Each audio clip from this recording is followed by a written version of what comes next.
殺咗佢，跟住唐太宗老婆話俾佢聽，長孫王你唔殺得呢個人，你殺咗佢，你前所做嘅嘢全前功盡廢。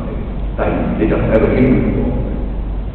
嗱，好多時我哋要靠嗰個皇帝英明喎，佢唔英明我哋就真係好奇怪係嘛？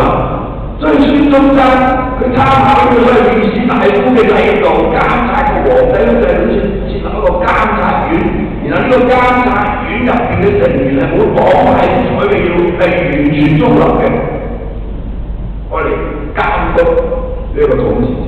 另外仲係考試權，考試權就係為國家去拔擢人才。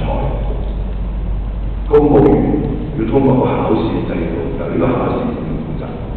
呢個五權憲法就係人民有權，政府有能，主要嘅精神就係直接民主，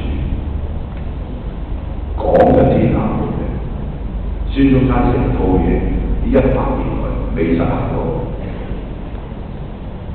1949年呢個中華民國政府就因為內戰係嘛，要破遷台灣，國民黨走到台灣打敗仗。